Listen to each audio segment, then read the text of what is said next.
I think your point about influencing him is the smartest of all points that nobody ever makes. But look, if you disagree with Trump, if you think he's uninformed on the issues, and I think he is uninformed on some of the issues, why not inform him?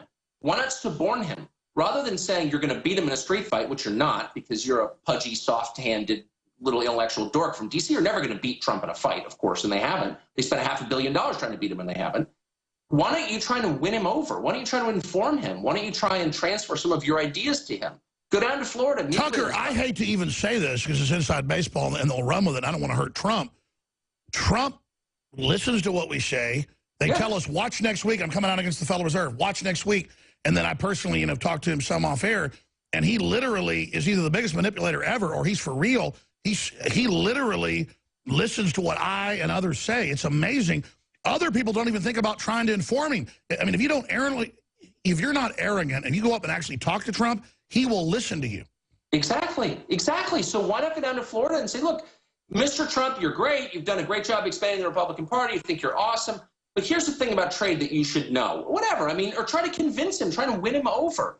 Calling him a Nazi is not the same as debating him or trying to suborn him or do things that adults do. Like, look, nobody in a position of leadership goes to war as a first option. The Romans didn't, the Ottomans didn't. No wise ruler immediately declares war on his opponents. He tries to negotiate first. You try and win. Well, that's the thing. Trump is really nice if you're successful and you've been successful, and he will listen to you and at least take the counsel. But if you attack him first, he listens to nothing you say.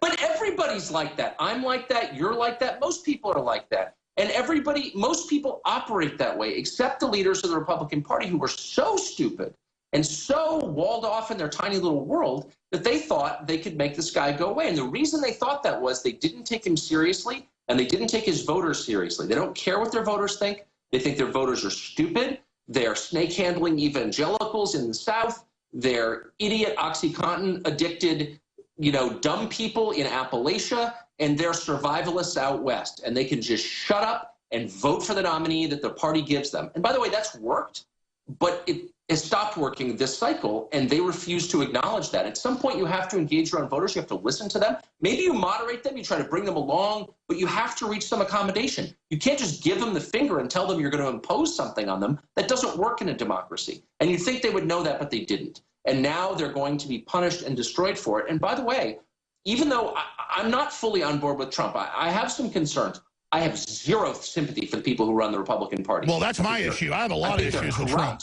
And horrible. I think they deserve to lose their perches of power. They live in the richest city in the world, and the only reason it is because it's close physically to those in power. I think the whole arrangement is disgusting, and they deserve to be replaced by people who are a little smarter and a little more responsive to actual Americans. I do think that.